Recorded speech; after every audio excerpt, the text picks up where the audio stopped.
Thank you for tuning in to the Black and Gold Hockey Podcast. Please subscribe to our weekly Boston Bruins hockey talk on listening platforms such as Apple Podcasts, Amazon Music, Google Podcasts, iHeartRadio, Stitcher Radio, and Spotify Podcasts. We'd certainly appreciate it if you give our show a 5-star rating along with a written review. You can also subscribe to our official YouTube channel for a video version of our weekly program.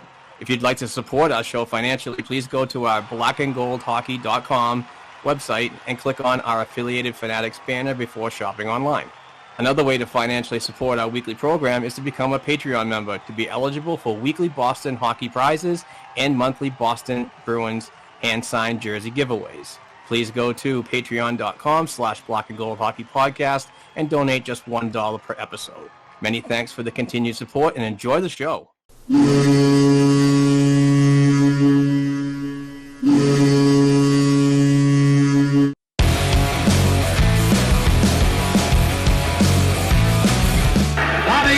Behind the net to Sanderson, Orr!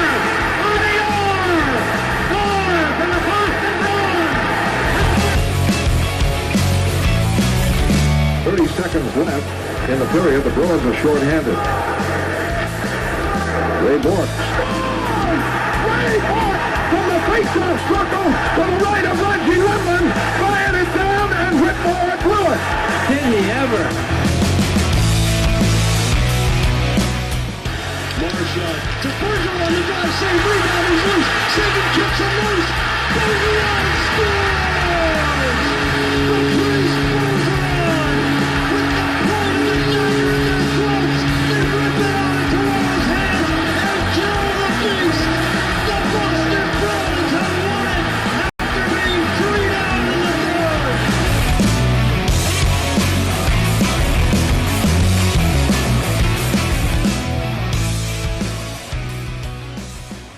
Ladies and gentlemen, welcome in to episode 320 of the Black and Gold Hockey Podcast. It's great to have you on board. Thanks for making us part of your day. I am your host, Steve Forni. Thanks for having us around to be a part of your day. Mark Allred joins us as always. Mark, how are you, sir?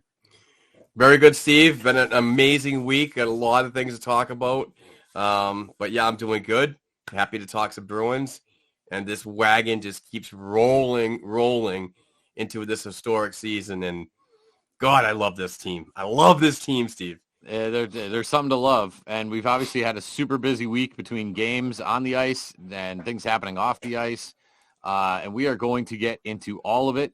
Again, our episode is powered by betonline.ag. You can use the promo code CLNS50. For all of your betting and gambling needs. Go ahead and just throw all your money down on the Bruins winning the Stanley Cup. I don't know what you're going to win at this point. They're so highly favored.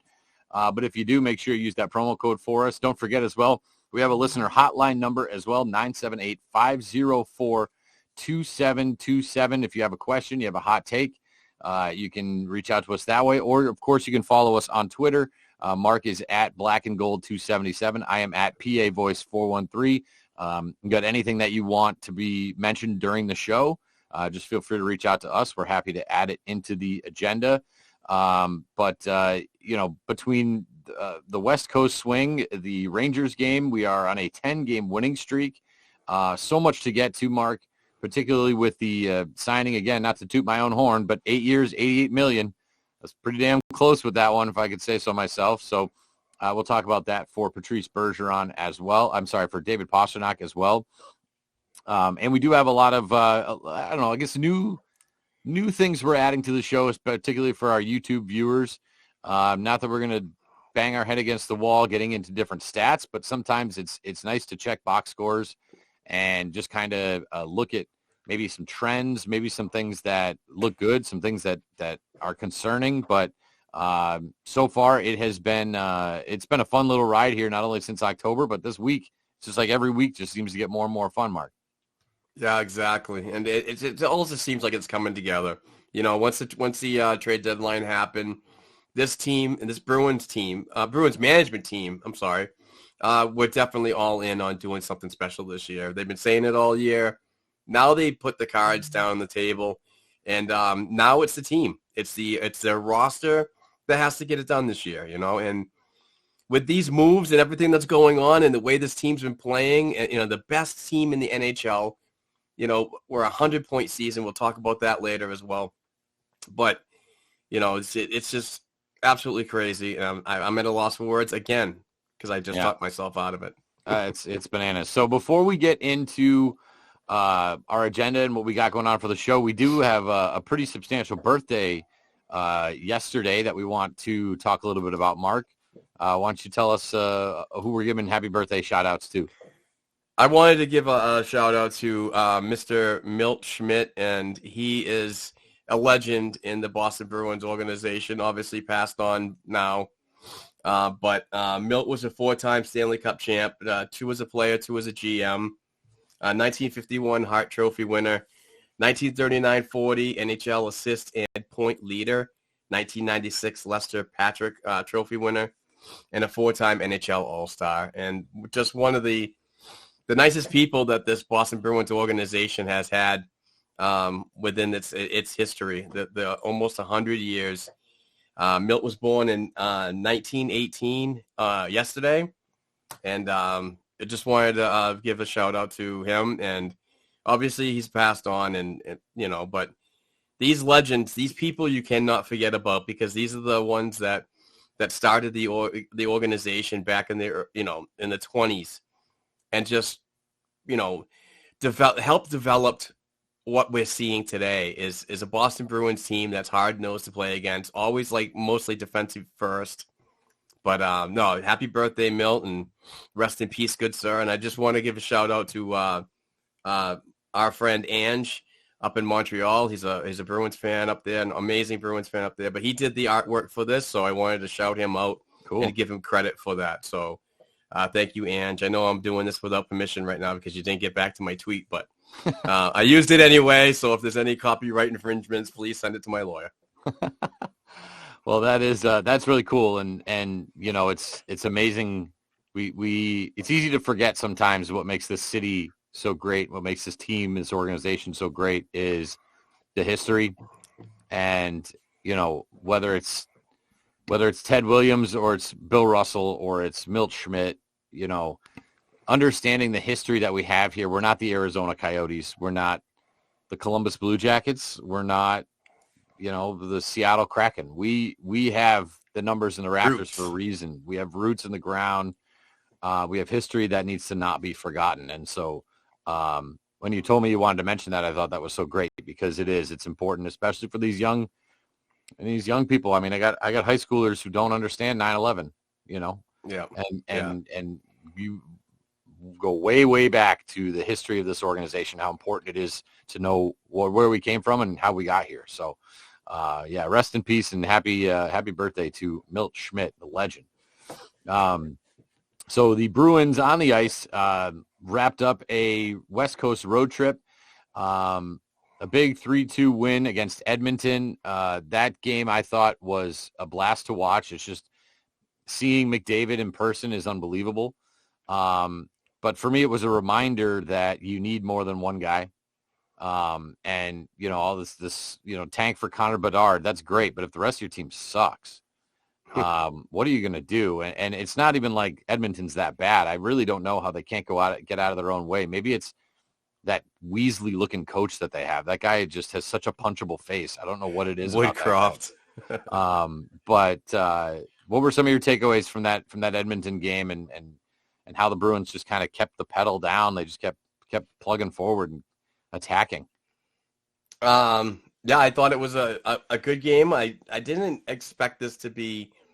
I thought that one of these two games was going to be a loss here because of just a back-to-back situation.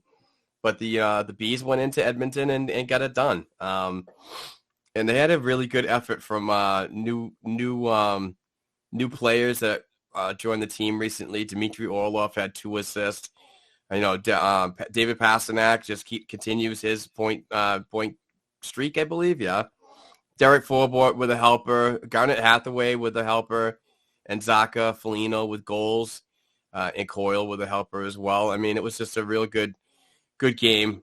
And I like playing teams like Edmonton and so on because they do come at you fast with the element of Connor McDavid and so on.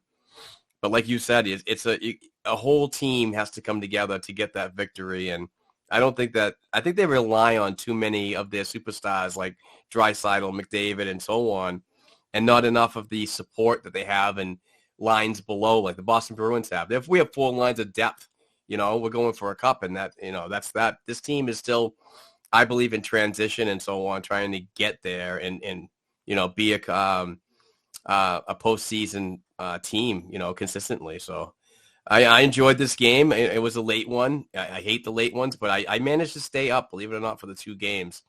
I mean, the next days were absolute junk, but still, it was a lot of fun. Yeah.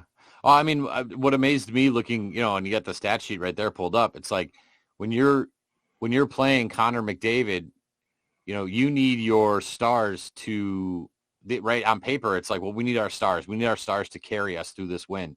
We're going to lean on Bergeron and Marchand and Pastrnak and these guys. Zacha had the goal.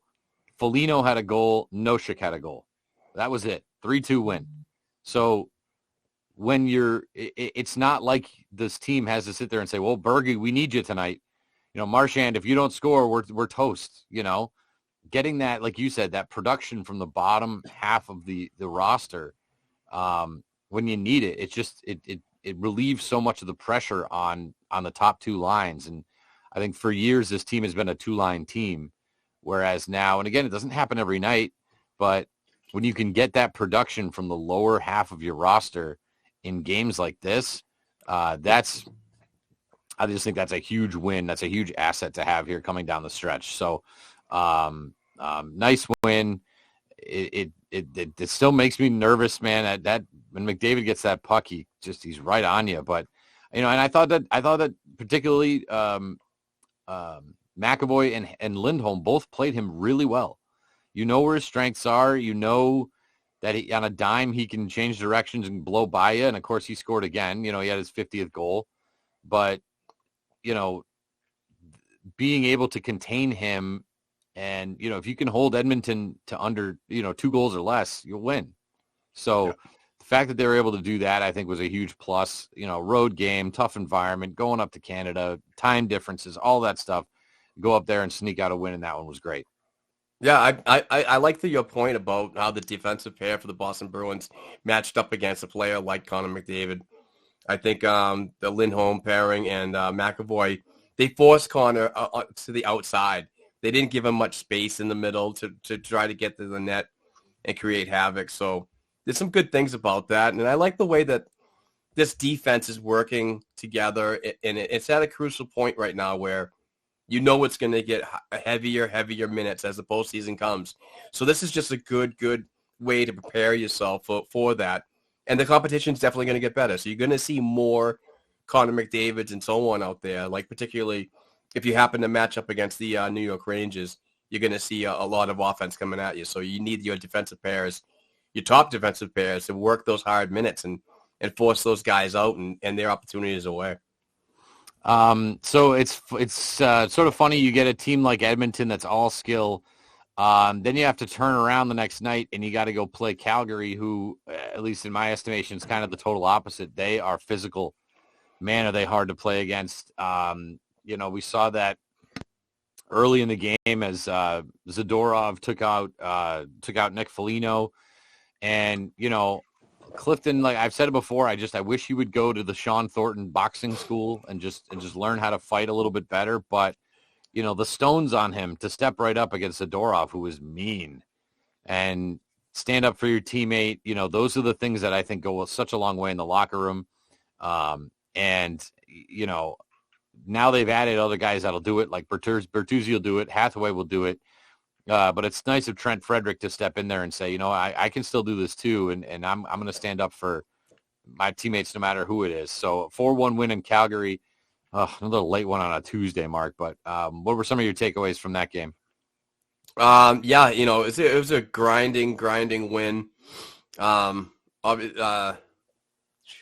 don't have. Do I have the right one? No, that's Edmonton there. Yeah, go figures. We're doing something new, folks. So trying to figure this out. Here's the Calgary one. So Patrice Bergeron with 2 helpers. Pavel Zacha, another goal. He's been playing really well. Hampus Lindholm with the helper. Brad Marchand with a helper. McAvoy, the overtime winner. That was awesome, coming down the left side, just, making that happen. Jake DeBrusk with 2 helpers. He continues to play well. And Dmitry Orlov. You cannot say enough about this guy's addition to the blue line and how much of an impact this guy has made. So, and Thomas Nosek comes back and he's automatically contributing. He gets a point or a helper. So a lot of good things going on in this game as well. But like we talked about just a little while ago, these are like really good learning experiences against teams like this, because it is like, or more or less like a playoff style that the Bruins are playing and that are trying to adjust to a postseason schedule coming up. And we only got 20 games to go. So these games are important, and they're also learning curves as well for future success. So solid 2 points. And what can you say about, back-to-back wins on the Western Canada freaking trip? It's just amazing. So the wagon continues to roll on, my man. And we haven't really mentioned it either, but the goalie's playing obviously well. Swayman gets a win. Ullmark gets a win in those 2 games. The thing that sticks out the most to me looking at this box score, and something I've had an issue with, when it comes to forwards, again, I hate the penalties, but Bergeron was not the leader in minutes. Bergeron played him 135 shorthanded. Don't let my eyes fool me. Charlie Coyle played 227. Tomas Nosek played 234. So now that they're able to get more of these guys in there, and Hathaway will play it and Bertuzzi will play it too, having those guys that can take some more penalty killing minutes away from Bergeron and Marchand to me are huge. So that's what I like to see too. I'm glad that Coyle is really starting to embrace that role on the penalty kill. And obviously we'll get to it, but Nosek getting a shorty against the Rangers. So I like the fact that not only is the penalty kill succeeding, but they're doing it without having to strain Bergeron and Marchand. Yeah, and that's a great point that you picked out. Is load management coming down. We talked about this, and we're going to talk about it later on as well. But it just seems like these are small areas of the game that Jim Montgomery is like taking away from, great players like Bergeron and Marchand and so on. But, you might not want to like sit them for multiple games to rest up. But it's those shortening of minutes during a power play or penalty kill and so on that are also beneficial to a little bit of rest and so on. But you also get a chance to see what others in the lineup can do, especially on special teams. So, it's just another way of getting everybody prepared for a postseason grind. And it's nice too, having the benefit of where they are in the standings, to where they don't have this massive amount of importance on each game, to where you can go off script a little bit. Montgomery can, when it comes to who's playing what, having what roles. Like, you can throw a penalty killing unit out there that's not a typical penalty killing unit to see what they have. Or you can do the same on the power play. You can throw guys out there that maybe aren't usually on the power play in order to get other guys rest, because if you give up a goal, it's like, well, whatever. We're still up 3-1, and chances are we'll probably win this one anyway. So, having the points where they are, having the team playing the way they are, it allows you that freedom to expand the roster when it comes to special teams a little bit. And I thought that was a good example of it in that game. Absolutely. Thursday's game was what I would call a shit kicking. 7-1 win against Buffalo. And again, it was so Buffalo. Like, let's pull the goalie. Let's give up 2. Like, to me, the most embarrassing thing in hockey, the most demeaning thing you can do to another team is get an empty netter late in the game, and then they put the goalie back in, and then you score another one. Like, you pulled the goalie, we scored, you put the goalie back in, and then we scored again. Oh, and a kick in the teeth. Oh, man, I love to see that. So, Buffalo's come a long way. This team is playing really good hockey. They have a great little young roster. They made some additions at the trade deadline, and the Bruins just said, hold my beer. We're still going to kick the living snot out of you. So any big takeaways from that game for you, Mark, on Thursday? Yeah, there was a lot. I mean, this was just, I actually thought the Buffalo Sabres were going to be playing the Boston Bruins just a little bit better. But it is what it is. You got to take advantage of every opportunity, and you don't let off the gas. It doesn't matter what opponent it is in the Atlantic Division or the league, in my opinion. We've had several teams in the past of this Boston Bruins organization that definitely played down to their opponents, and on this night they didn't do that. And like you said, Buffalo, you got to give them credit. They are a building team and so on. They do have some very key assets that are younger assets, and I will say that this will be a team to watch out for in the future. But in this particular game, Charlie Coyle, man, he's just really picking up his offensive production lately. He had 2 helpers. Pavel Zacha had a goal and an assist. He continues to go full bore since signing his new contract extension. Garnet Hathaway continues to contribute. He had a helper. Brandon Carlo was big in this game with 2 helpers. Lindholm with a helper, Bergeron with a goal, David Krejci with 2 helpers, Grzelcyk with a helper, Clifton with a goal. That was awesome. Dmitry Orlov with a goal. I mean, a 3-point game for Orlov, a goal and 2 assists, plus 3 on the day. I mean, he just continues to just do what's needed.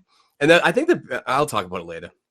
David Pastrnak with a goal and 2 assists. And obviously Jacob Lauko. He had 2 goals. It continues to shove it in my face for health bombing him a weekend ago. Well, I would like to see him get more playing time too. Going off of what we were just talking about in terms of mixing different guys into special teams. Again, Bergeron not the highest forward when it came to shorthanded time, but you see a minute 25 shorthanded for Jake DeBrusk.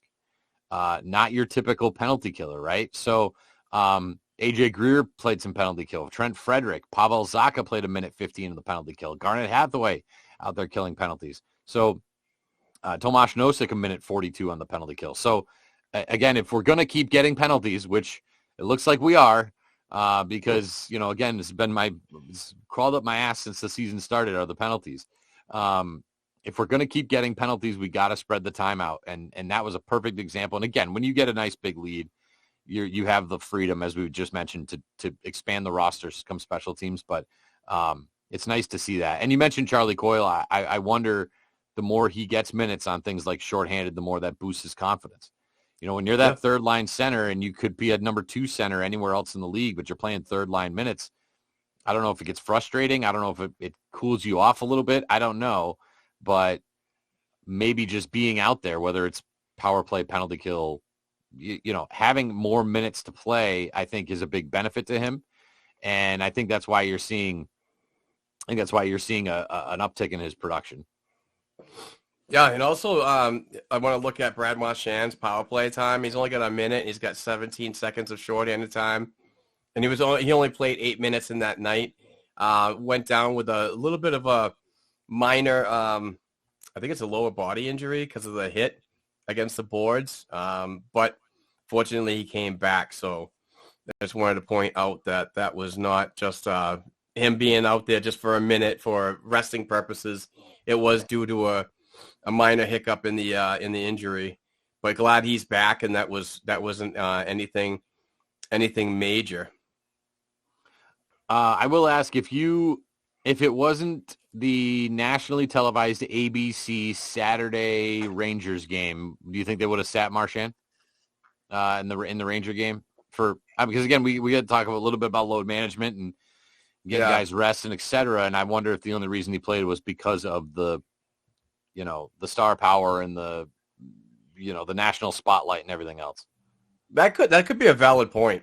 I'm really not sure. I'm not sure how to answer that, my man. But I mean, I actually think that the higher echelon of the veterans in this Boston Bruins organization are going to take their rest later on in the season. I think once they secure the playoffs, I think that's when the Montgomery and the coaching staff are going to sit back and just really start to figure out, let's get these guys some rest. Let's get some younger players up from Providence that deserve it and so on. But yeah, I could see that being a game that could have possibly happened. But the way this team goes and the way that Montgomery orchestrates them. Maybe even sometimes asking them, hey, is this an inappropriate time to rest you? Maybe he's going on the player and saying that he trusts the player instead of going right to him and saying, you're resting this without any discussion, Yeah. Which might have happened in the past. That might have been a Cassidy thing, like, hey, you're sitting, no discussion, turn around, walk back to his office. That's it. Oh, and even one thing I wanted to bring up when we're done reviewing the games is how he's handling the back end with everybody getting rest. But, I mean, quite frankly, if I was the coach, it's like if Jake DeBrusk stubs his toe getting out of the shower, I'm like, dude, why don't you sit this one out, pal? Because we got the points, we got the time, we got the cushion. We don't need to risk it any further. So, I think that if it was bad enough, Brad, I think, is smart enough to say, I'll sit this one out. But at the same time, if I'm Brad Marchand knowing his competitiveness, he's saying, the Rangers, Patrick Kane, Saturday night, or, Saturday afternoon, ABC, hell no, I'm playing. I don't care how much pain I'm in. So yeah, you need me. You need me. Right. So, interesting. So that's all. I wanted to bring that up. But yeah, as we look towards the Rangers game, again, the Rangers, they win 4-2. Rangers had all kinds of issues on the back end. They only played 5 defensemen. And I love that first period. Chippy as hell. We got some fights, and I'll tell you, Garnet Hathaway, I mean, you know it going in. You knew the player you're getting, but, Trouba lays that hit at the blue line, and sometimes the last thing guys do is take off the gloves. I mean, Hathaway in one motion, he's just so good at flicking the gloves. They're gone, and he grabs. It's just the first reaction is to flip the gloves, and he was ready to ball out there. It didn't happen. Obviously, he didn't fight Trouba there, but they do get that power play, and they get a 4-2 win over a pretty banged up Rangers team. And God bless it. I was so shocked. 1:06, the puck dropped. 1 o'clock game. I thought for sure this is one of those ESPNs hang around till 1:25 and we'll drop the puck when we feel like it. 1:06, that puck dropped. I was dancing in my underwear. I was so happy. It's funny. Ever since you went off on the podcast a couple of weeks ago about the time and the national coverage and so on, I literally look at the clock and I refresh Twitter just for your hello. Like I can see you doing the GIF right now. Like, God. Come on, let's go. That little kid just sitting there like this. Yeah. Yeah. Oh, Mr. Bean out in the field. That's how I feel. Well, it's like, I don't know. There's something about it. Like, I'm not a football guy, but, Sundays, 1:05. I expect the ball to be kicked off in the air. And I don't know why it's, I don't know why they do that with the NHL and the national games. But thank goodness. Maybe it's just because they knew nobody wanted to hear Mark Messier and Chris Chelios. I will say PK Subban is doing an awesome job. I find him, I kind of knew he would, but I find his personality and his insight, his sarcasm, he's funny as hell. I think he's really good in that spot. Yeah, and he's great. He's great for the haters out there as well because they're actually showing some of the tweets like fans are calling them idiots and so on, and they're showing that. And I was actually surprised that didn't get filtered through. But anyway, regardless, yeah, I mean the Rangers game yesterday, fantastic element of playoff hockey. I mean, to me that was just hard, grindy hockey. And like you said, the first period was a tone setter. It really was. It was like they were trying to feel each other out, see where we were going with this, see some questionable hits and so on. The biggest thing for me about this game was the Rangers are heavy. They're heavy offense and they're heavy on the defense, even though that they were minus one defenseman, like Steve alluded to earlier. But what I like about the Boston Bruins team this season, and I'm seeing more often, especially with Hathaway involved, and now and a player we're going to talk about later on, you're addressing needs for the playoffs, and that if anything happens to us, we're not gonna hesitate to turn around and give it back to you. Either you drop the gloves or you get into a heavy freaking face wash battle. In years previous, I've seen the Bruins players take hits and the players just kind of skate around and wait for something to happen and not like immediately do something. It just seems this year that Jim Montgomery and John Gruden and Chris Kelly and Joe Sacco and all the complementary pieces of this Boston Bruins management and coaching staff have gotten together and just said, listen, and yesterday's a great example. Yesterday's hit from Trouba, that was a legal hit. It's clean. That was a legal hit. There was nothing wrong with it, but I liked the response. As soon as something happened, Hathaway was right over. No questions about it, nothing. No looking at the bench, waiting for anybody to, send them. But no, it's just a great response, and that's what we need moving forward. It doesn't matter if it's clean or dirty. You go after and make yourself known that you're not going to be putting up with the opposing players taking liberties on your best players.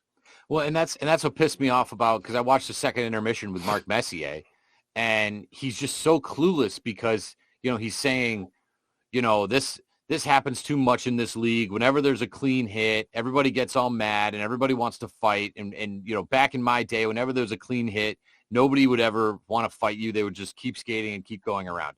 And he is absolutely right, except when you're at home on national TV. Garnet Hathaway is brand new to this team. He knows that the Bruins fans have certain expectations of him. And if he is not there to at least bring some sort of, like you said, face wash or get into the face or grab a guy, it was almost like an audition in front of the brand new Bruins fans, right? So that's what he does. So Mark Messier just doesn't understand the situation. Yes, I agree with him that there's too many times where there's clean hits and guys, again, they don't even usually fight. They just sort of face wash and stuff. But understanding that situation to where Hathaway knows he's got kind of a role to play and he's on the ice. I mean, if they laid that hit and Hathaway didn't go over and say something, I would be like, is this the same Garnet Hathaway that was in Washington? Right. I would have been surprised by it. So, I thought that was a situation where I think he did the right thing. And, the Rangers, and this has just been the Bruins all year, you think you're in it. You play a halfway decent first period of hockey. You think you're in the game. You got a power play coming into the second period. And then, bam, you get relentlessness from Tomas Nosek, gets the shorthanded goal, breaks their back. Yep. Show's over. I mean, they kept fighting, but it was that moment where you're like, well, good luck from here. And this team is so freaking relentless. And this is why I think that of the teams they play against, I don't think they're going to be able to handle what the Bruins bring for a 7-game series where they just don't stop coming at you. They just come at you and they come at you and you clear the zone and they get it back and they bring it back in the zone and then you can't clear the zone. They're just always freaking on top of you. And, we got the example of it this week. You want to play a skilled team in Edmonton? We'll roll with you. You want to play a big physical tough team like Calgary? We'll roll with you that way. They just, they have answers and they just don't stop coming. And that no-shit goal to me was such a prime example of, I mean, he had a breakaway, had it saved, won a puck battle in the corner, kept it in the zone, kept going at the net, and then bang, he gets rewarded with that sweet little goal. Yeah. It was just such a microcosm of the season and this team and their just freaking relentlessness. It's so fun to watch. It's so cool to be a part of and to see. Yeah, absolutely. And, talk about Tomas Nosek. He's been such a key asset to this team since coming back from a minor injury. And what a sweet pair of hands to outwork a world-class goaltender like Igor Shesterkin. But, Nosek had a goal. Pasternak had a goal. Dmitry Orlov continues with a helper. McAvoy, Marchand, Bertuzzi getting his first point. That was a really, really nice setup to Charlie Coyle, by the way. David Krejci had a helper. Patrice Bergeron with a goal. Charlie Coyle, another big night. Goal, assist, 2 points. And Trent Frederick getting involved, too, as well with a goal. But one thing about this box score that I really wanted to gravitate to, and I know we talked about it previously when we were talking about doing these slides, was the Tyler Bertuzzi getting 2 minutes and 4 seconds of power play time. No shorthanded time, but he was on the ice for 14:27 throughout the whole game. I think that Jim Montgomery did a really solid job by getting him involved in different situations to see if there's any chemistry in certain areas. And if he can be that power play guy, that net front pain in the ass, then I give him all the opportunities to do that.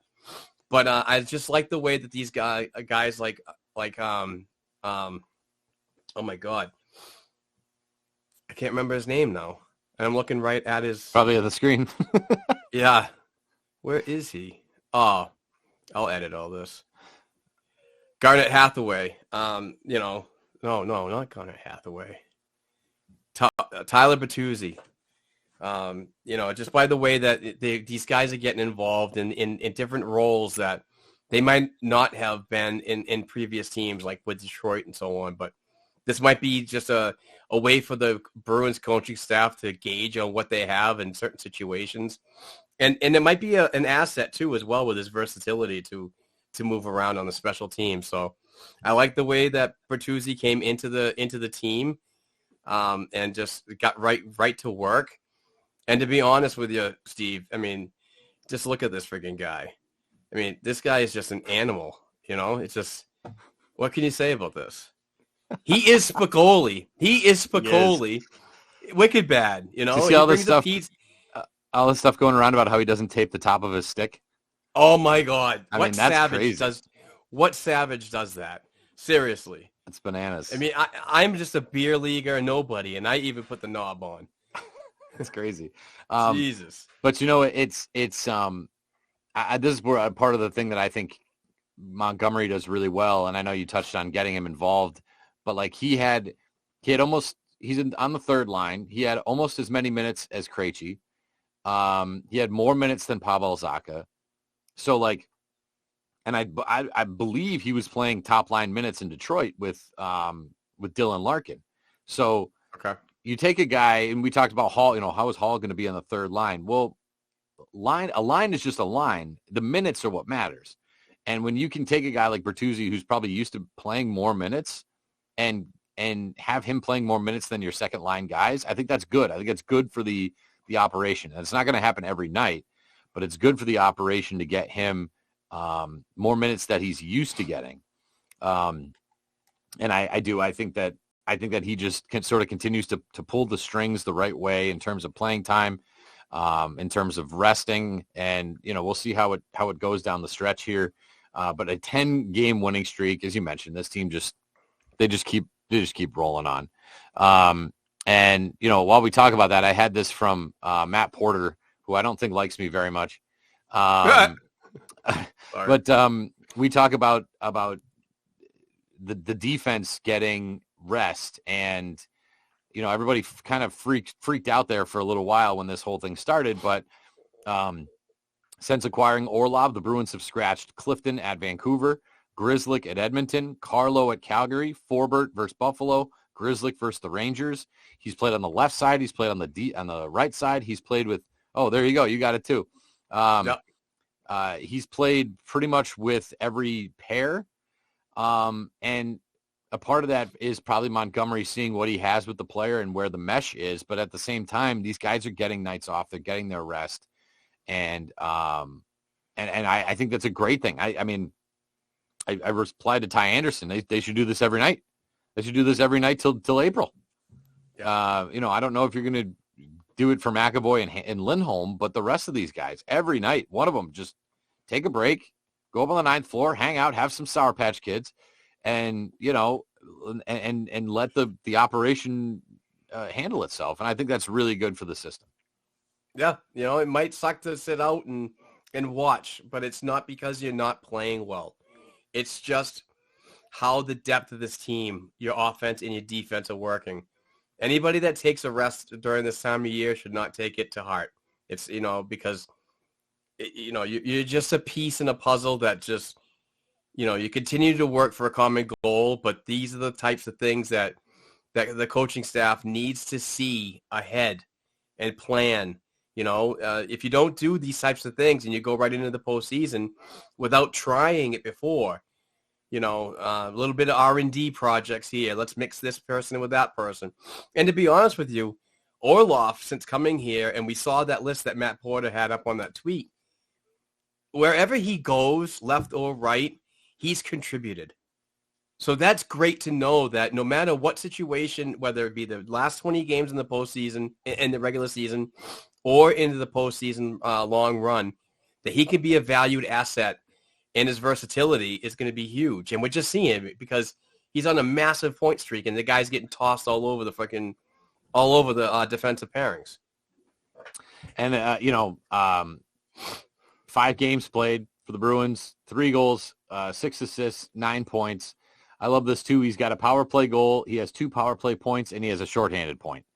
So we talk about him playing all over the place. It's what he's doing, and he is everywhere. He's loving it. So absolutely. And quite frankly, if you look at the offensive side of things, imagine if Taylor Hall and Nick Foligno were still healthy. You would think they'd be doing the same thing with the forwards. You give Charlie Coyle a night off. You give Pavel Zacha a night off. You give Trent Frederick a night off. You're giving Nick Foligno a night off. They have such a wealth of talent and guys that can do different things that you'd be able to do that. Now they can't do that now with the injuries, but even still, you put AJ Greer in for a night. You put Jakub Lauko in for a night. You can mix and match things to where guys will get their rest, like we said earlier, either by taking them off special teams or just by having a night off and giving somebody else a try. So you're right. I think we'll continue to see more of that as the season progresses. Absolutely. All right. So one thing we haven't touched on, and I guess shame on us a little bit, 8 years, $88 million for your boy David Pastrnak. I'm not gonna go all Felger and talk about the brutal giveaway that he had yesterday, right in the slot against the Rangers. Holy crap, that was terrible. But they finally get the deal done. Thank you, Don Sweeney, for listening to our podcast and taking my advice, 8 for 88. I really appreciate that. Shout out to you, Donnie. What were your initial thoughts when you saw that trade come through, or that signing come through? About friggin' time. About time. And it's just because of what you see online on Facebook, Twitter, Mastodon, wherever you get your social media stuff from. There's just a lot of fan freak out throughout this whole process and throughout this season until the March 3rd deadline was over. It was just, is this guy going to get a deal? Is he going to walk? Is he going to test free agency? Does he want to be a Bruin? Now, we've known that David Pastrnak has wanted to be a Bruin throughout the whole season, even dating back to the last season in preseason warm-ups. He just said he wants to be here. This is where his family is and so on. So to me, that was just, now we just need to get it done. And I honestly think that J.P. Barry, his agent, was the critical factor in not getting this done earlier. I think that he was posturing a lot to get the money front-loaded. So I think the first 2 or 3 years are going to be $13 million, and then it scales down to, I think, $8 million, whatever, towards the end of the contract. And what that does, that's all the agent. Because the agent's going to get 10% of $13 million for 2 or 3 seasons. That's what the agent wants. The player is like, we're going to get a deal done. I know it, blah, blah, blah. I'm just going to do my thing, and you do the negotiation thing. So by just getting it done at the 11th hour is a comforting factor moving forward. And also, it's a great factor to have him because he is a cornerstone, not only of this Boston Bruins offense, but of this Boston Bruins future. So, I mean, he's going to be the next one to teach a right winger like Fabian Lysell when he cracks the NHL. This is going to be the nurturing type of guy that's still going to be offensive productive, but also be that guy to lean on as he continues to be a veteran in this league. Money, wow, it's kind of weird that back when the Winter Classic was going around and that picture from Fenway Park was with David Pastrnak leaning down, walking to Fenway, really painted a picture about where this, I wish I had the picture up right now because I know I showed it to you before. Do you remember when he was walking and then you zoom in on something that had the number 11? I kind of had a feeling it was going to be like that, and look what happened. So it's great to have him involved. He's an ambassador to the league. Face of the franchise. Yeah, face of the franchise, great with the kids, just a real comforting member of the National Hockey League, and I'm proud to have him in Boston. Now, I do get his frustrating times as well. I'm not gonna sugarcoat anything. I don't like his turnovers either. I don't like his zone entries, that he just seems to not have enough skill in his hands to get around or through players, but tends to overthink so many times that he makes mistakes on the puck, which automatically does a turnover the other way. But I kind of think that his good parts of his game and his offensive production and the 40-goal seasons outweigh some of those bad things of his game. But there's always, I don't care who you are, if you're Bergeron and so on, there's always room for improvement.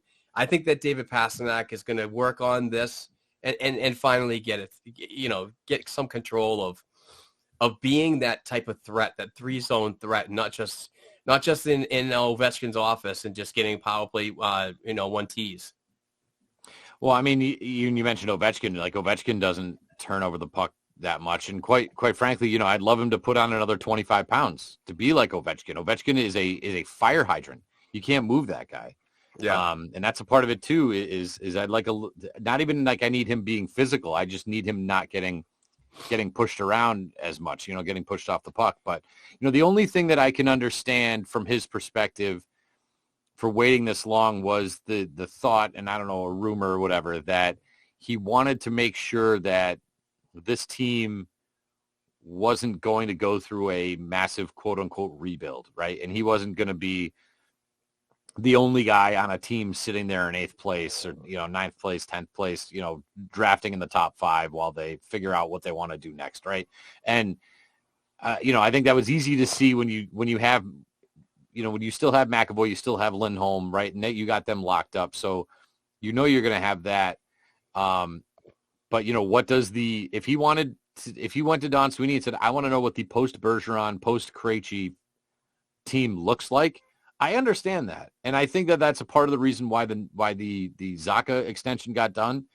I think that's a part of the reason why they didn't trade Jakub Zboril, because I know he and Pastrnak are good friends. I think that's part of the reason why they went out and got Tyler Bertuzzi, because here's another guy that you just love. If you could have him on your team for the next 5 years, I think that's beneficial. And I think he's an unrestricted free agent. I'm not positive about that, but I think they made these moves, and I think they made a lot of the re-signs and the contract extensions as sort of a way to prove to Pastrnak that they don't plan on going anywhere. Like, we're not just going to load up on UFAs, release them all, hope for the best in free agency, and then see what it looks like in July or August.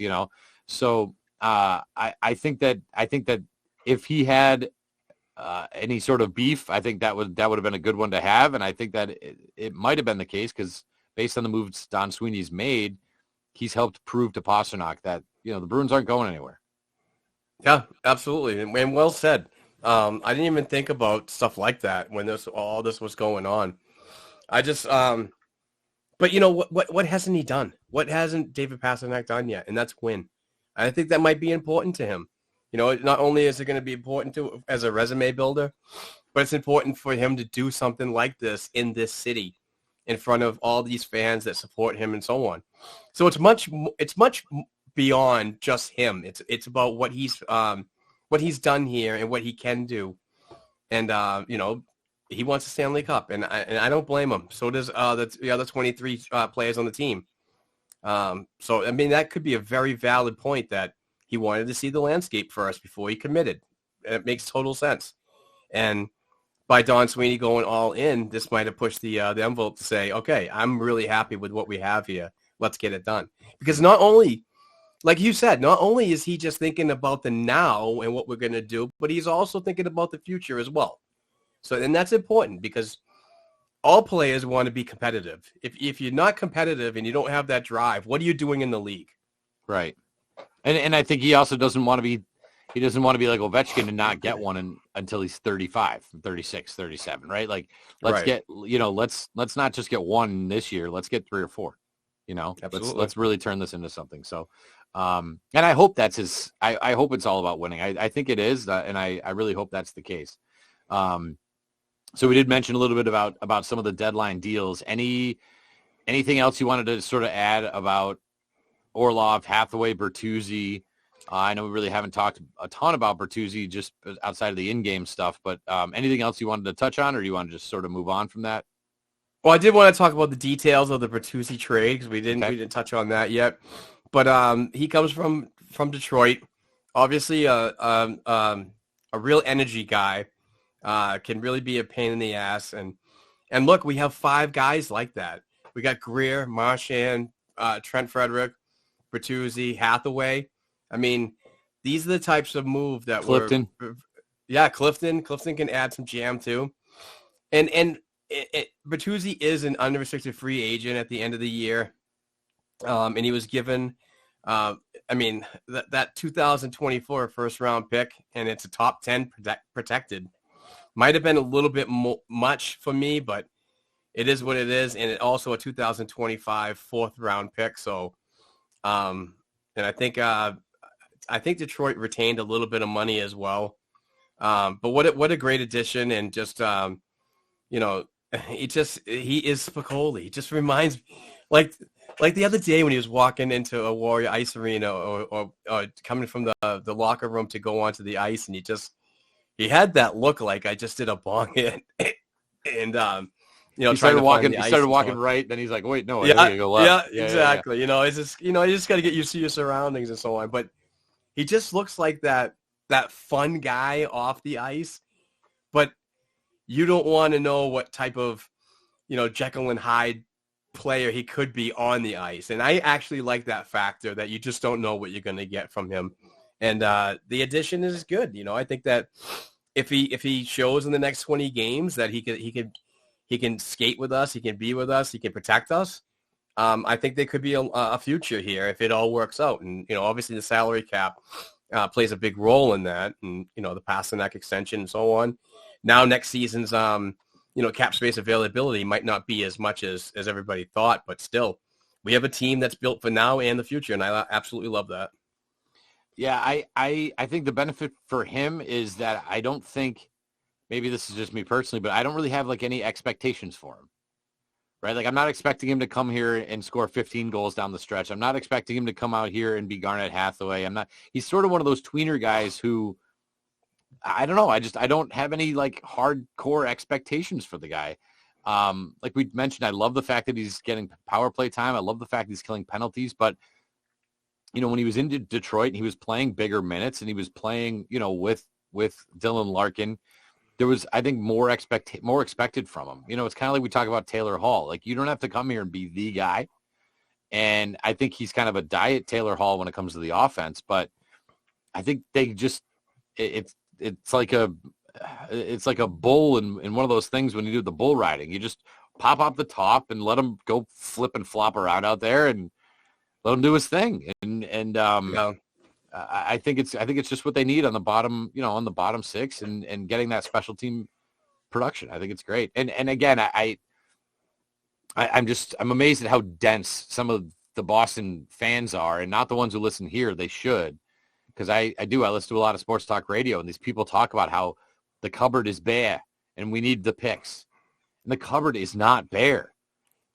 3 to 4 years from now, when we don't have a first round pick, we will have some semblance of Lysell and Merkulov and even if it's Ashan or Lowry or Poitras or the super French kid is a Brunet, Brunet and Brett Harrison and Brandon Bussey and like they're already here. So I mentioned 7 guys right there. If 4 of them work out and hit that potential that we expect for them, you win. They'll be fine. Yeah, they'll be fine. So the best thing about this whole trade deadline, and what was worried for me was those draft picks, because the fact is that when you were talking about Jacob Chikrin, we're talking about Luke Shen, we're talking about Noel Chari and Barbashev and all these types of players, what had them involved was picks, players, and so on. And that was a very scary moment for me, because if you're giving up a pick and you're giving up Lysell or Lowry, you're taking steps back. You're winning. You're probably going to win now, but your future is taking steps back. And what I love about this is none of those players that we have in the system right now, Lowry at Ohio State, Lysell down in Providence. We didn't mortgage our future that way. I believe in the scouting staff of the Boston Bruins organization to take those picks and say, guess what we have to do now? Now we have to circle around like vultures, when these free agents come out of college, and sign them as soon as possible. Get them in the system like they did with Mark McLaughlin.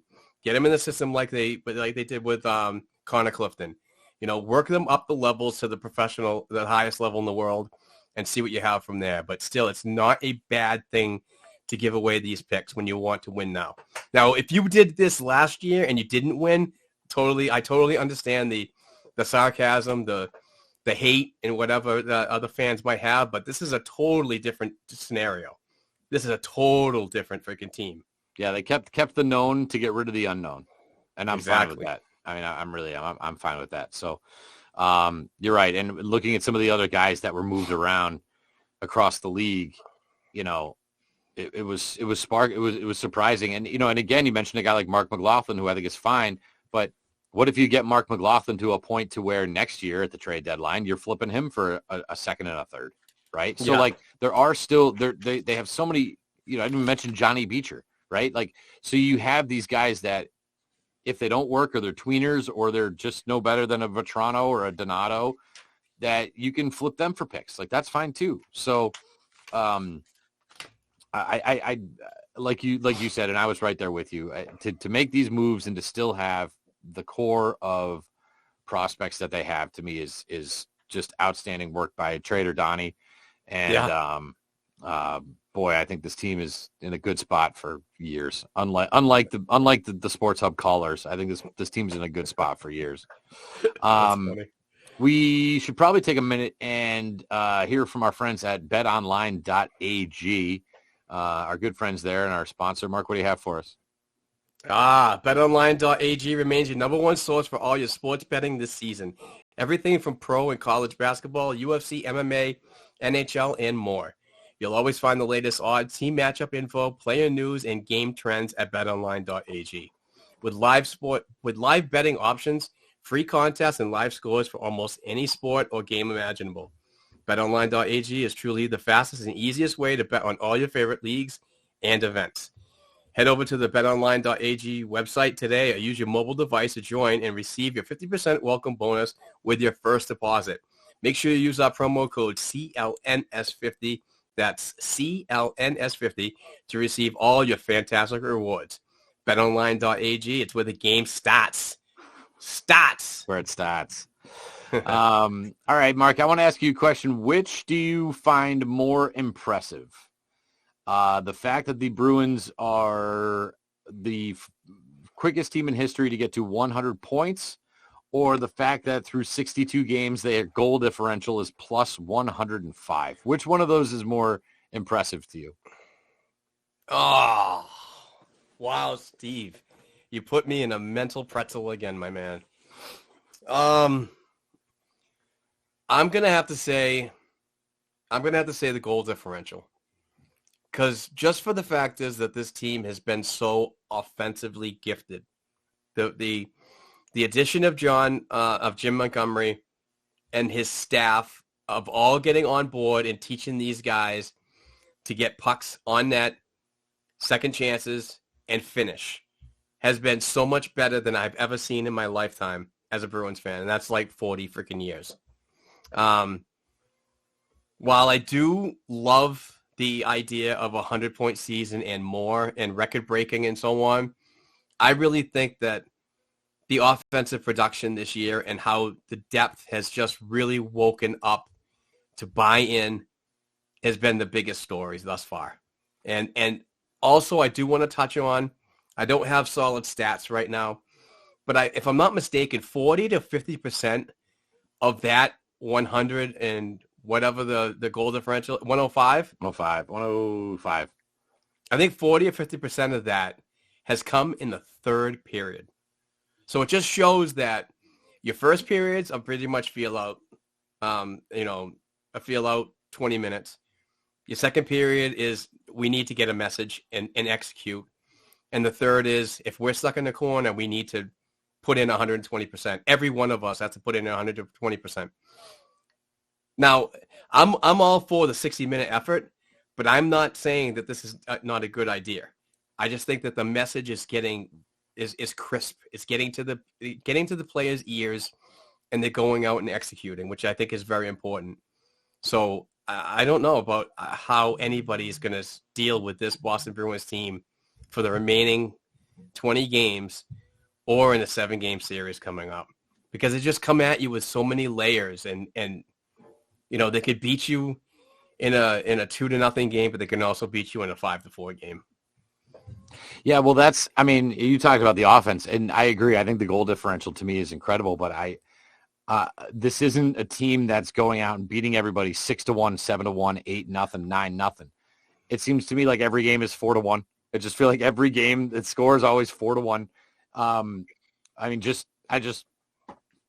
month of November, they win 5-2, 3-1, 3-1, 3-1, 5-2, 4-1, 6-1, 5-3, 3-1, 5-1. So it's the one. It's the goaltending. It's the fact that these goalies are not giving up 4, 5, 6 goals a game.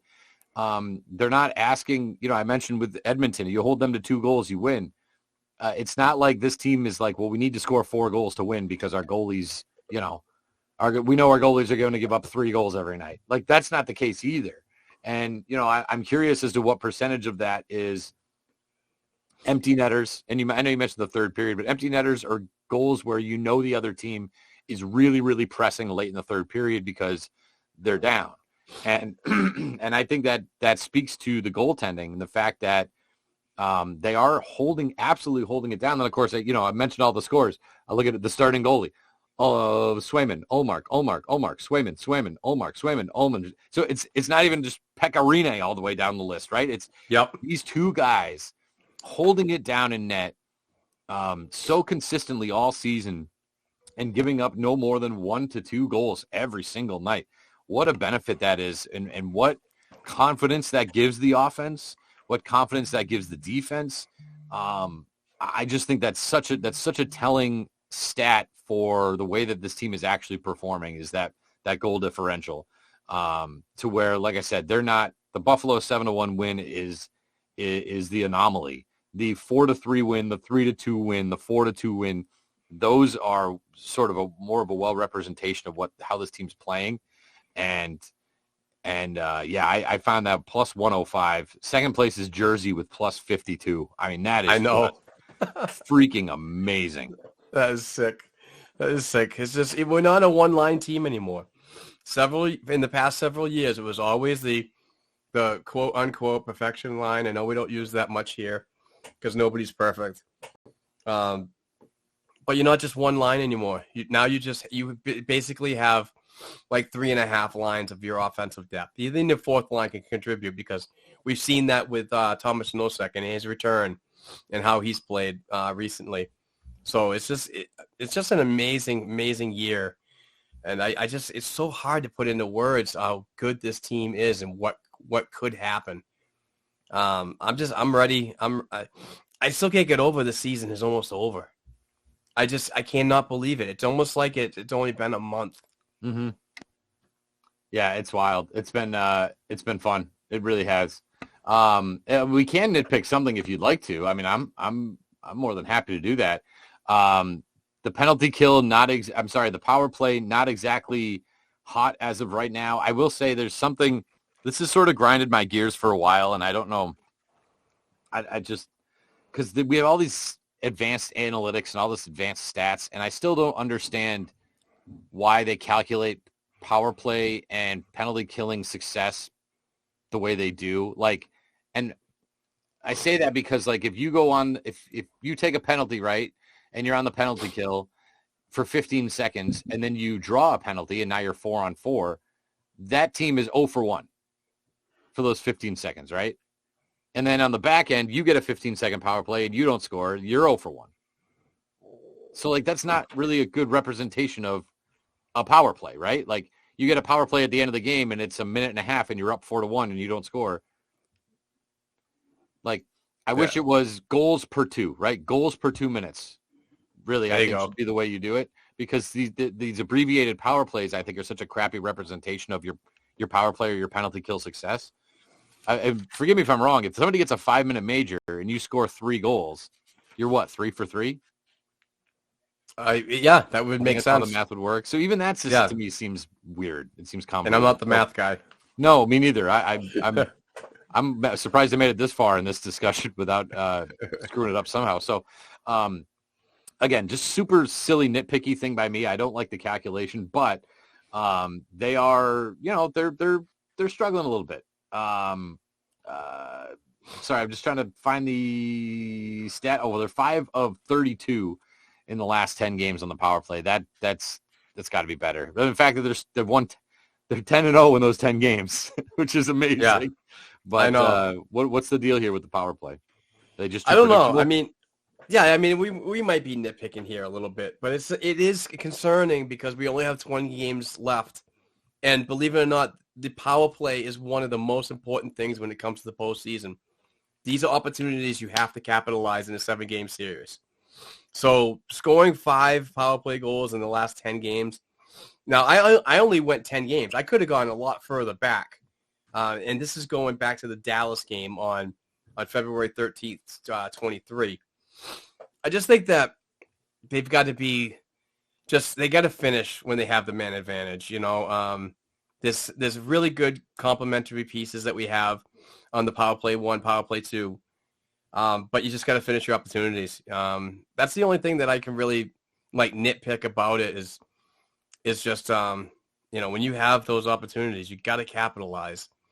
But 5 power play goals and you're on a 10-game winning streak.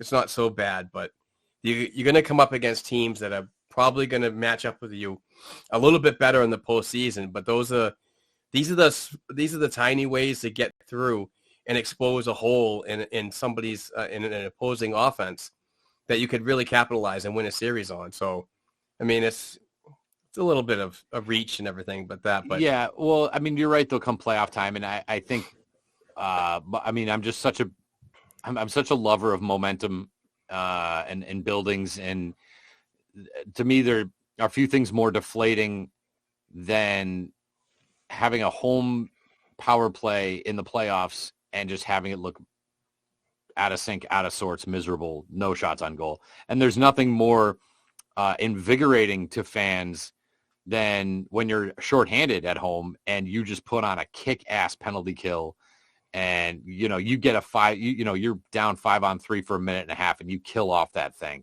That the people love that. And that could be a big momentum shift come playoff time if your power play is very stagnant or you got to have one in the studio, man. Always got to have a back scratcher in the studio. It could be a momentum swing come playoff time. So yeah, I don't think it's anything to be concerned about now, but it is something to sort of keep our eye on as they go forward. And maybe with these new players, we will see some new or just some different combinations. At this point, it almost seems like they could put out 3 different power play units with the skill that they have. And I think having Orlov to run the point, now you have McAvoy that can run one. You got Lindholm who can run another one. And now you got Orlov who could run a 3rd power play unit. So maybe we'll see a little bit of that. We'll see some changes, some shifts. We'll see things changing up a little bit. But, yeah, like you said, I don't think it's anything to really get too concerned about. As we look at the playoffs, Mark, and we are already pretty deep into this podcast. It's amazing. Yeah. Looking at some of the teams that we could possibly face come playoff time, which we haven't really touched much on, but it looks right now like it could be most likely the Islanders or the Penguins. The Islanders, I don't think, are the same team as last year. You can take your Bo Horvat and can it. I don't think that is really what is enough for them to get over the hump. And we know what the Penguins are. I would pay money to, again, watch Tristan Jarry against Brad Marchand. I think that's still the best rivalry in hockey. Yes, the way those two go at each other. Any sort of thoughts or ideas or feelings as you look forward to the playoffs and what the matchups could look like? Well, here's an image of everything right now, and obviously the Bruins are number 1 seed in the Atlantic. So it's calculating as of this image was from yesterday that the Islanders are going to be the team, and if you look at the the wild card number 2. Pittsburgh could possibly be there as well. So we're coming down to 20 games. So we really don't know who we're going to be playing. But there's good things with not knowing on which team you might match up against. But when you look back at the season, the Boston Bruins have only played the Islanders 3 times, and they've won all 3 games. And the Bees outscored the Isles 14-6. And the Bruins have one more game against the Pittsburgh Penguins that are coming up. And if I'm not mistaken, I think we're all going to get – I think we're getting together in Marlborough, a big BNG party. You're welcome to come if you want, my man. Marlborough, wow, for that one? Yeah, cool. It's a trip, huh? But the Boston is 2-0 against Pittsburgh, and they've outscored them 8-6. Like I said, there's one game remaining. So there's kind of like a playoff picture. I know we're getting down to the nitty-gritty here in the season, but everything's starting to like really line up to be that we're probably going to end up seeing one of these teams. And I like that first round matchup. It's a great like eye opener for a lot of the players on this Boston Bruins team that, you know, especially the new folks that came to the team and they haven't been in the playoffs in a while. So this is a great opportunity for them to contribute. Yeah, that's pretty much all I have on that. On the matchups and so on. So I gotta, and I meant to mention this earlier. You said that they've only played the Islanders 3 times. What a freaking shame it is how few times the Bruins play the Rangers. And we talked before about the schedule and not playing Montreal at all. Feels like they never played Toronto. I think that the original 6 teams should all play each other more than every other team plays every other team. Like they should have Boston, Chicago, and Detroit and Toronto. And like these 6 teams should all, I mean, I don't care if you almost make it like an in-season tournament, you know, where like a bean pot sort of thing where these 6 teams all get together and play each other because, I mean, New York and Boston, and I don't care if it's Giants, Patriots, Red Sox, Yankees, Rangers, Bruins. These 2 teams get together, and you saw that first period. They beat the hell out of each other. There's a rivalry there. That was playoff hockey, and it's like that whenever you play Montreal, no matter what they are in the standings. It's Montreal, Boston. I hate the way, and then I look at the schedule coming up, and you're playing, you know, Edmonton, Chicago. I mean, I just said Chicago, but Edmonton, Minnesota, Ottawa, you know, Carolina, Nashville, Columbus. I don't want to see any of those teams. I don't want to see any of them. I want to see Bruins, Rangers. I want to see Bruins, Canadians. I want to see good fashion hockey matchups. Get out of here with all these other Nashville. Get out of here with Nashville. But I said this on the live stream that we did. We did a 4-hour live stream. You can find it on our YouTube channel. Click the live tab. And if you want to sit there for 4 hours and listen to us banter back and forth, Steve, you joined us from class. I did. And had some middle of room 108. Yeah, had some students jump in. It was really cool asking questions. They were all, your students were like, "Where's Mr. Forni?" And you know, it's like, hey, he's not here. He's teaching class, and all of a sudden I get this message come across my desk, and you're like, I want to get in. I got about 12 minutes to freaking do it. So, but no, I mentioned on the live stream about the schedule, and like my idea is, I understand how fans from throughout the league find importance to find, you know, if you're a Seattle Kraken fan, that you want to see Patrice Bergeron. I totally get that. He's an attraction. You know, Bruins fans are everywhere. I get that as well. But my idea is to go and do like every other year, play a certain amount of teams out west every other year, and take those ones that you took away and put those towards divisional games. Make the Atlantic Division 6 games per each. You know, that you get the rivalries back. Right. What you're doing against the Boston Bruins and the Montreal Canadiens is you're taking the rivalry away and you're forcing it towards Toronto. Mm-hmm. No, I agree. And, you know, and my idea was to do it like the NFL, to where you just play a different division every year. Like, you know, Atlantic plays the Metro, and then the Atlantic plays the Central, and, you know, so you can kind of separate it that way. And look, I mean, I don't think anybody who's going to go to the game on Thursday against Edmonton, is going to complain that they get to see Connor McDavid, right? I mean, it's nice to have him in the building, but at the same time, it's just, I don't, you can't just be like, well, Edmonton, you have to play everyone because everyone wants to see McDavid, right? But like at some point, the brand and the rivalries and what makes, I think, this sport great is, or maybe they just do more home and homes. Maybe I would love that too. If you just, and I like they got that coming up with Detroit, but maybe it's just, if you're only going to play the Rangers 4 times, maybe both times it's on a Friday night and a Sunday afternoon. You know what I mean? Or like something to get the rivalry going a little bit more besides, you play a team in November and then you don't see them again until March. Like that's just not, I don't know. It's just, I don't think that's good for the brand. I don't think that's good for the sport, but not good for anybody. I just took us on a wild tangent. I guess I'm not really afraid of the Islanders or the Penguins. I know that's where we started this whole thing. Neither one of those teams really scares me. We're all over the place at B&G. We kind of are. It's my ADD kicking in. But speaking about bad for the brand, are we really going to have an NHL team in Atlanta? And if so, why are we doing this? I don't understand it, Steve. I really don't get it. But there's solid sources out there in hockey Twitter that work in the trenches to get this information out there. And from my understanding and from the people that I've reached out to, it seems like it's going to happen. But that would be 33. The league still needs to even itself out. So I would expect a 34th team to be involved to even the West out. So some ideas are Atlanta is strongly being considered. But the idea is only going to happen if Atlanta can be in the city and not the outskirts.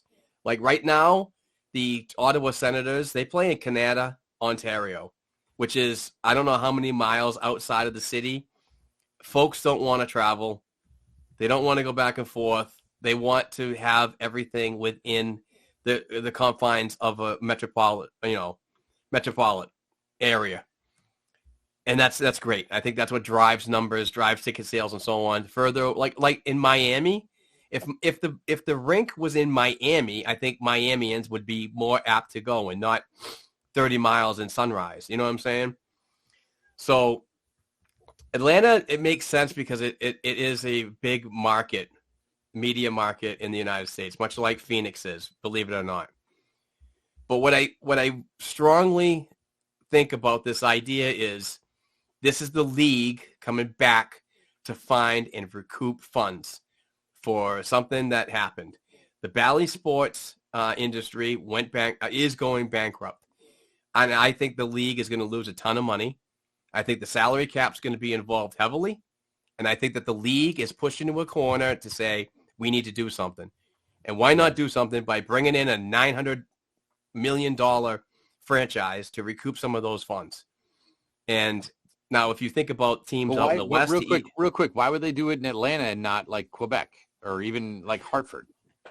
Great question. And here's the thing that I constantly get asked all the time.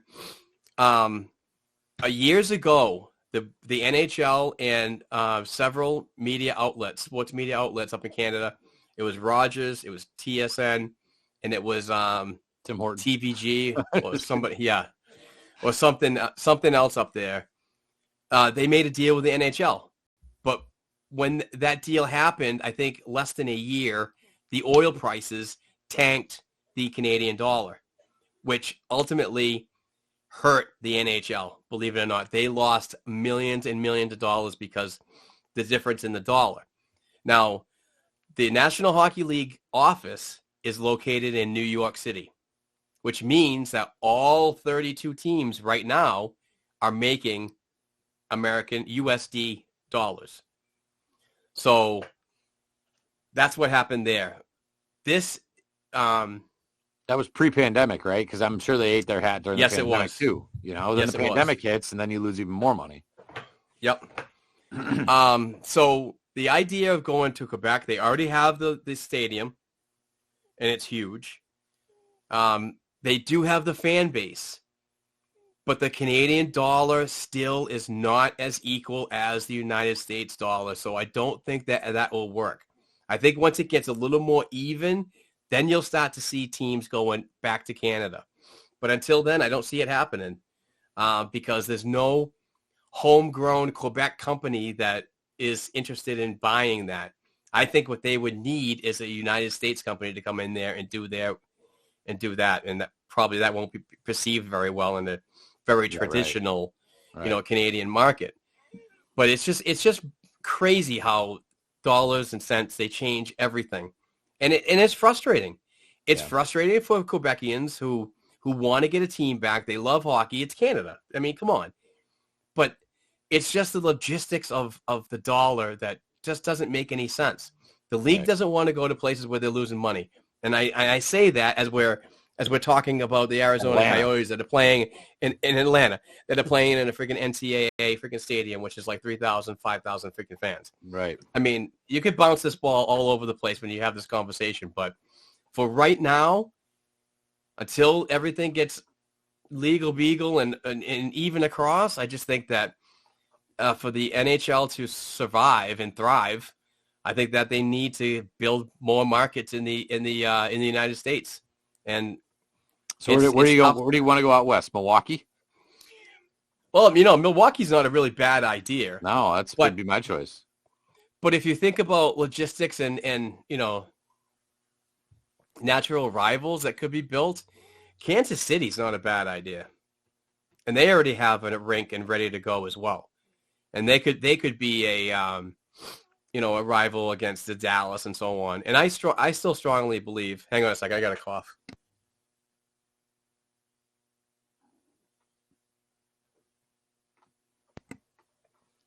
And I still strongly believe that the Arizona Coyotes are not going to be. Well, they could be in Arizona for a little while longer, but I kind of think that since they were moved over to the Central Division, that they might move to Houston.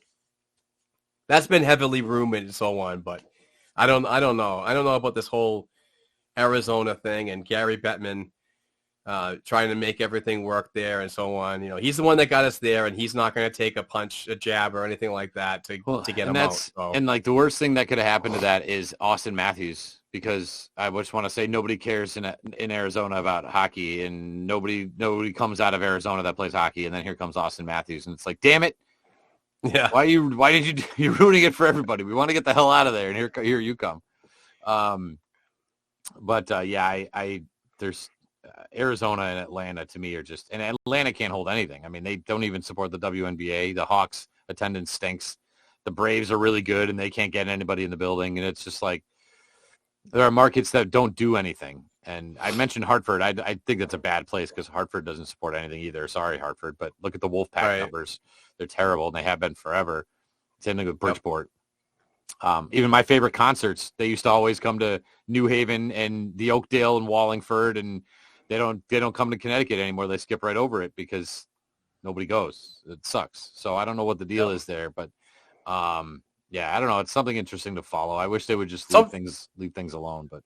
So sometimes those American Hockey League numbers and attendance are skewed because many folks, and I don't know if you know this or not, but there's 12 teams in the American Hockey League that are owned by NHL clubs, while the rest of the freaking league is all independent.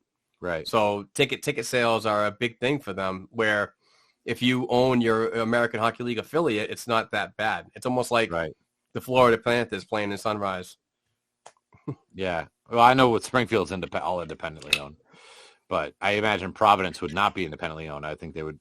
The Bruins own them, right? Oh, they are independent? Nope. They're independently owned. They're a separate organization.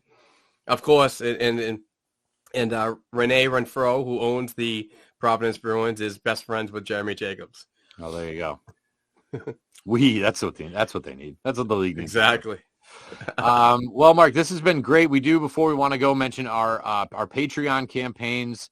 All the financial supporters, we appreciate you guys so much. And with that appreciation, we offer you the chance to win some awesome gear and Bruins signed jerseys. This is a jersey giveaway episode, Mark, isn't it? No. Sorry, we already did that. I'm sorry if I put that in the agenda. No, my Fred Palmer won the Rick Middleton jersey last week. So I have new jerseys coming soon. I'm trying to get the Adam McQuaid hand signed and a Sean Thornton hand signed. So those will be in the upcoming months or this month. Once I get them here, we'll definitely start pushing that. But if you want to go to patreon.com/Black and Gold Hockey Podcast and donate $1, what the campaign is we take your dollar and probably 4 of them or 6 of them a month. And what we do is we pay some of the bills here at the Black and Gold Hockey Podcast and our sports media company. But we also take half of it and roll it over into more and more of these hand-signed jersey giveaways to keep everybody involved. And it's our way to say thanks. So, yeah, it's just $1. It's not that bad. We have over 60 Patreons right now. We'd love to get more. And it's a real fun thing because we, like I said, we do love the financial support that we get because it really does help.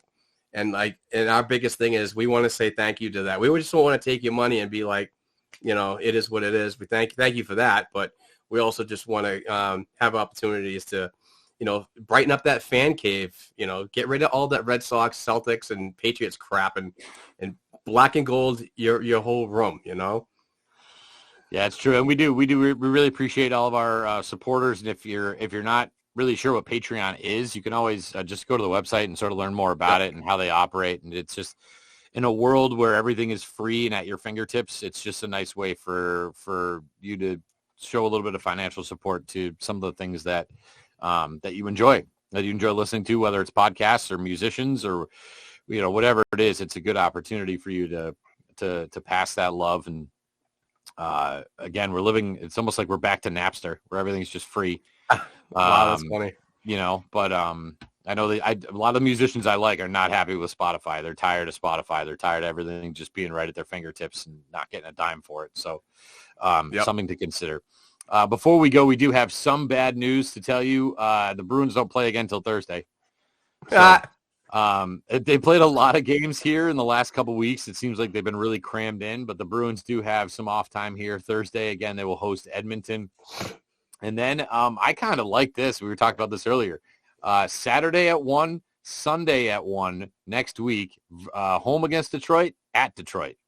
One of the games is on the ABC. One of the games is on TNT. But home and home, Saturday, Sunday. Love that. I imagine that second Detroit game is going to be a bloodbath. It's going to be great. I bet Stevie Y's going to have his boys ready to go. Tyler Bertuzzi gets to see his old team. Yes. I think that's going to be a blast. So, we got to find something else to occupy our time for the next half a week or so. But Thursday, but it's good though. Thursday will be next. This is actually not a bad time to have a little bit of a 3-day break because after that, everything.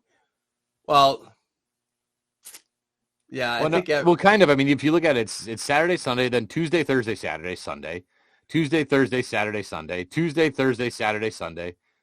So that's a lot of games. I mean, that's 4 games a week. Almost 4 games a week. Yeah, it's crazy. So it's a good time to have a couple days off and get rested up and before we get back at it. So absolutely, yeah, I'm excited for it. It's a little bit of a rest and so on, but I can't wait to get back and check out the game on Thursday at 7:30 against Edmonton. 7:30. That tells me it's going to be one of those prime time. So it's going to be a 7:45 start. Yeah, 7:42. I'm just right, 7:42. Yeah.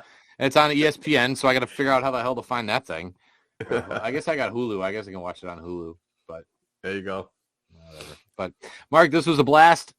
We thank everybody for listening to episode 320. It's been I love doing this. I'm glad I sort of hopped on board with this. We're having a lot of fun doing it. I hope the listeners are enjoying it as well. Again, if you do have any feedback, you can always hit us up on Twitter. We do have the listener hotline number as well, 978-504-2727. So you can give us a call anytime. And until then, we'll talk to you next week. And everybody have a great week. Go Bees. Go Bees.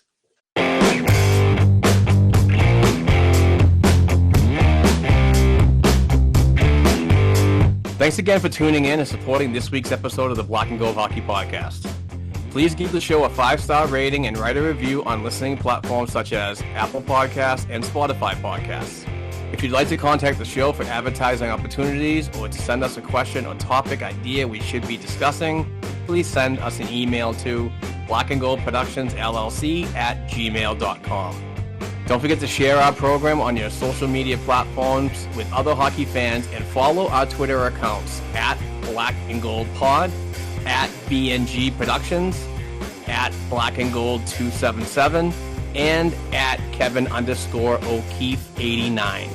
Also, please don't forget to check out our official blackandgoldhockey.com website where we cover the Bruins organization from the NHL level down to the prospects worldwide. Peace out.